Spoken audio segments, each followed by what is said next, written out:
छठ पूजा व्रत, जिसे सूर्य षष्ठी भी कहा जाता है। छठ पूजा कार्तिक मास के शुक्ल पक्ष की षष्ठी को मनाई जाती है। छठ पूजा का पर्व 4 दिनों तक मनाया जाता है। यह पर्व चतुर्थी से सप्तमी तक चलता है। इस व्रत में माता षष्ठी की पूजा की जाती है। वेदों के अनुसार भगवान सूर्य की पत्नी उषा छठी मैया की पूजा की जाती है। इस दिन छठी माता की पूजा की जाती है और छठी माता बच्चों की रक्षा करती हैं। इसे संतान प्राप्ति की इच्छा से किया जाता है। इस दिन सूर्य देव की विशेष पूजा का विधान है। इस पूजा के द्वारा सूर्य देव को धन्यवाद दिया जाता है, जिनकी कृपा से ही इस पृथ्वी पर जीवन संभव हो पाया है और जो हमें आरोग्य प्रदान करते हैं। भगवान सूर्य देव ही एकमात्र ऐसे देव हैं जिन्हें हम प्रत्यक्ष देख सकते हैं। इस त्यौहार में देवी षष्ठी माता एवं भगवान सूर्य को प्रसन्न करने के लिए स्त्री और पुरुष दोनों ही व्रत रखते हैं। इसमें गंगा स्नान का महत्व सबसे अधिक होता है।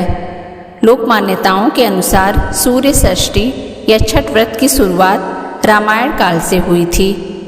इस व्रत को सीता माता समेत द्वापर युग में द्रौपदी ने भी किया था।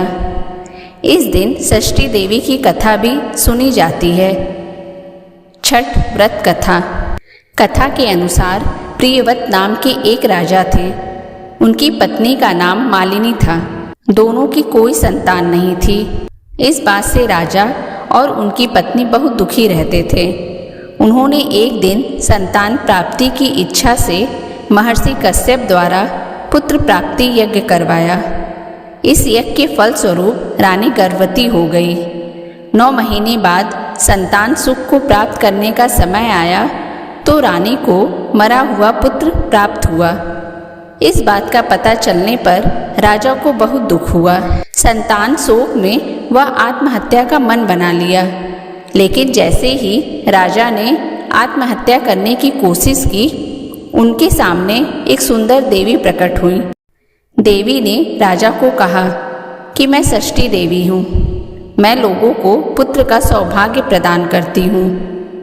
इसके अलावा जो सच्चे भाव से मेरी पूजा करता है, मैं उसके सभी प्रकार के मनोरथ को पूर्ण कर देती हूँ। यदि तुम मेरी पूजा करोगे तो मैं तुम्हें पुत्र रत्न प्रदान करूँगी।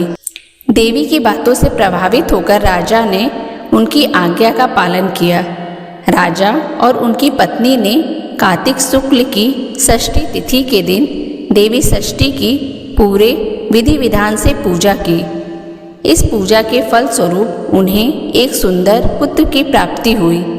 तभी से छठ का पावन पर्व मनाया जाने लगा।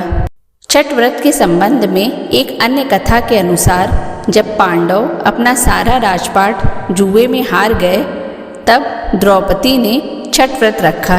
इस व्रत के प्रभाव से उनकी मनोकामनाएं पूरी हुई और पांडवों को राजपाट वापस मिल गया।